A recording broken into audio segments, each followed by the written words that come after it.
Halo guys, udah sampai trimester 3 aja nih. Kita ulik tentang keluhan kehamilan trimester 3. Check it out. Kehamilan trimester 3 merupakan trimester akhir pada kehamilan. Pada masa ini, pertumbuhan janin dalam rentang waktu 29 sampai 40 minggu, di mana waktu ibu hamil mempersiapkan persalinannya. Pada trimester ini sering disebut juga dengan periode menunggu, penantian, dan waspada. Pada periode ini juga sebagian besar ibu hamil dalam keadaan cemas loh. Ketidaknyamanan pada kehamilan trimester 3 apa aja sih? Yang pertama itu ada penambahan ukuran perut karena perkembangan janin, plasenta, serta turunnya kepala ke rongga panggul. Yang kedua karena kadar progesteron meningkat 7 kali lebih tinggi dari sebelum hamil. Dan yang ketiga, ibu hamil was-was tentang penantian dan psikologis menjelang persalinan sehingga membuat ibu hamil cemas. Nah, keluhan pada trimester 3 itu apa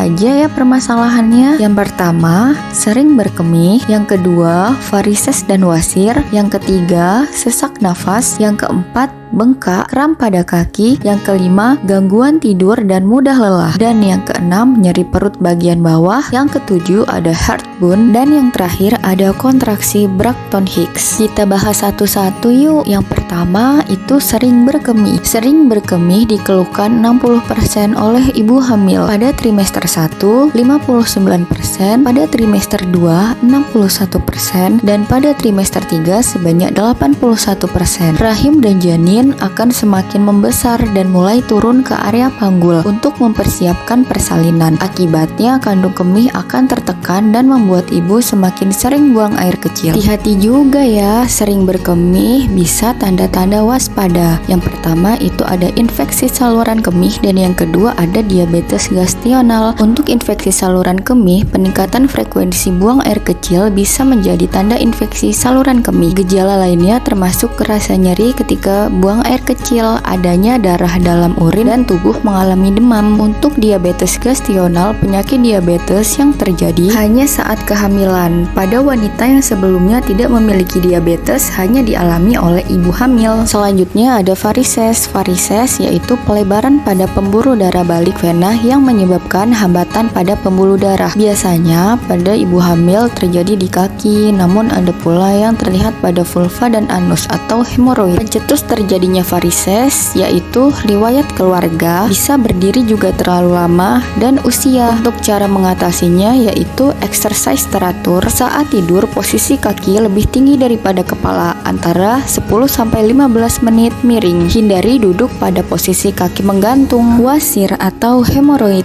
sering didahului dengan konstipasi. Terjadinya karena tinggi kadar hormon progesteron yang membuat dinding pembuluh darah mengendur sehingga cenderung mudah membengkak. Kondisi rahim yang semakin membesar selama hamil juga dapat meningkatkan tekanan pembuluh darah di area rektum. Faktor penyebab terjadinya wasir yaitu karena sembelit saat hamil, mengejan terlalu keras saat buang air besar, kebiasaan berdiri atau duduk terlalu lama, dan sering mengangkat beban yang terlalu berat. Gejala yang dialami yaitu dubur terasa gatal dan perih, nyeri pada dubur terutama saat sedang duduk, muncul benjolan di sekitar anus, nyeri saat atau setelah buang air besar, serta buang air besar berdarah. Cara mengatasi yaitu hindari duduk terlalu lama, konsumsi makanan serat, senam kegel, berendam di air hangat. Sesak nafas. Sesak nafas juga dapat disebabkan karena membesarnya rahim. Ukuran rahim ibu hamil akan terus bertambah mengikuti pertumbuhan janin. Rahim yang membesar akan menekan otot bawah, paru-paru atau diafragma dan membuat ibu hamil menjadi sulit untuk bernafas. Akan tetapi, jika ibu hamil merasakan sesak nafas disertai gejala tambahan, kemungkinan terdapat kondisi medis seperti anemia, asma, preeklamsi, dan pneumonia. Sesak nafas akibat penyakit tersebut merupakan hal yang perlu segera mendapat penanganan dokter. Cara untuk mengatasi sesak nafas yaitu mengatur posisi yang nyaman saat duduk dan berdiri. Posisi ini memungkinkan uterus menjauhi diafragma sehingga jalur nafas ibu hamil semakin lega. Selanjutnya ada tidur dengan meletakkan bantal di bawah punggung atas. atas. Cara ini mendorong uterus ke bawah dan memberikan ruang bernafas lebih besar. Selanjutnya, berlatih relaksasi atau teknik napas. Lakukan teknik ini saat ibu mulai merasakan sulit bernafas, dan hindari aktivitas yang berat. Jika merasa lelah, segera beristirahat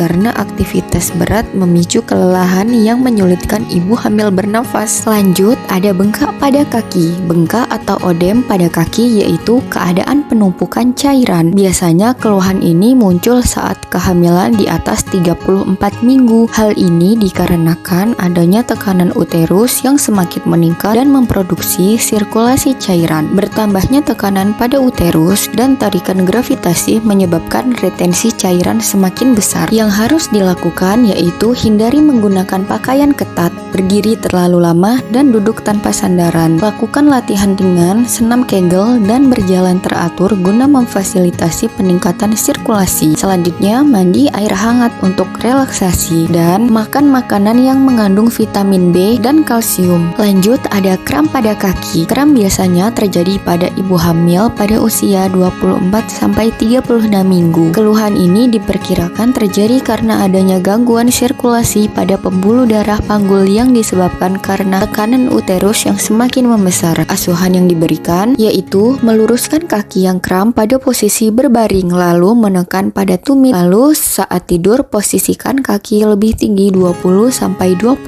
cm serta melakukan pijatan ringan, serta konsumsi makanan yang mengandung vitamin B, C, D, dan kalsium. Keluhan selanjutnya yaitu gangguan tidur. Rata-rata 75% ibu hamil mengalami gangguan ini. Penyebabnya dikarenakan ketidaknyamanan uterus yang semakin membesar selama kehamilan dan pergerakan janin, apalagi dengan janin yang aktif bergerak. Yang dapat dilakukan yaitu mandi air hangat, minum air hangat sebelum tidur, serta melakukan aktivitas yang tidak menimbulkan stimulus sebelum tidur. Nyeri perut bagian bawah. Ibu hamil mengeluhkan rasa perut seperti sedang ditusuk-tusuk atau merasakan rasa sakit seperti sedang kram. Rasa sakit ini biasanya akan merambat mulai dari perut bagian bawah lalu naik ke atas atau ke saluran samping pinggang. Umumnya pada masa kehamilan, ibu akan sering merasakan ini saat sedang berubah posisi, seperti saat ingin beranjak dari kasur atau kursi. Apabila ibu banyak melakukan aktivitas fisik, maka rasa sakitnya akan semakin terasa. Selanjutnya ada heartburn atau perasaan panas pada perut, yaitu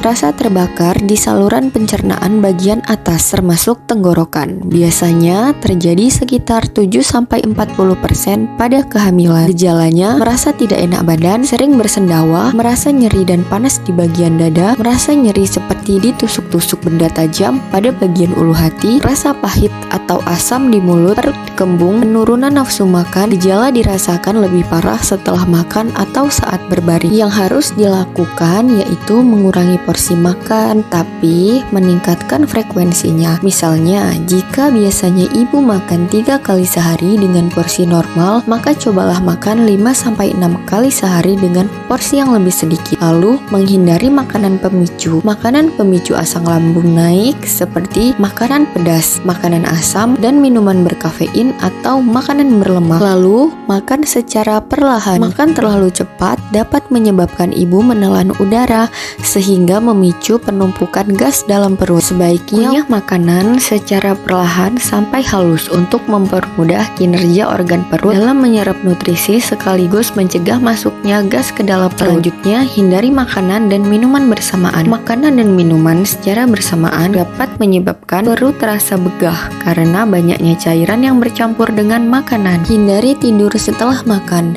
Berbaring setelah makan dapat menyebabkan asam lambung naik ke tenggorokan. Sebaiknya beri jarak waktu minimal 2 atau 3 jam setelah makan sebelum ibu kembali berbaring. Ibu bisa berjalan-jalan santai setelah makan atau membantu mendorong pergerakan sistem pencernaan. Lanjut, ada mengkonsumsi susu almond dan kacang almond. Lalu, mengatur posisi tidur. Buat posisi kepala lebih tinggi lagi saat tidur dengan menggunakan beberapa bantal tambahan. Lalu usahakan untuk tidur miring kiri karena tidur miring ke kanan dapat merelaksasi otot sphincter esophagus bawah sehingga meningkatkan resiko naiknya asam lambung ke kerongkongan. Selain itu, hindari pula posisi tidur terlentang untuk mencegah asam lambung naik ke kerongkongan. Selanjutnya, mengenakan pakaian longgar serta berkonsultasi dengan dokter apabila ada keluhan berlanjut. Kontraksi Braxton Hicks atau kontraksi palsu. Kontraksi ini terasa seperti otot-otot di perut menegang dan sensasi ini dapat berlangsung hingga 1 menit setiap kalinya. Kontraksi ini dapat terasa tidak nyaman tetapi tidak menyakitkan. Jika ibu meletakkan tangan di perut selama kontraksi, ibu akan dapat merasakan rahim menegang. Kontraksi tidak memiliki pola yang teratur dan cenderung meruncing secara bertahap dan menghilang. Penyebab dari kontraksi palsu yaitu menggosok rahim dengan kuat, meningkatkan aktivitas oleh ibu hamil atau bayi, hubungan seksual, dehidrasi, memiliki kandung kemih yang penuh, stres, tidur yang tidak cukup.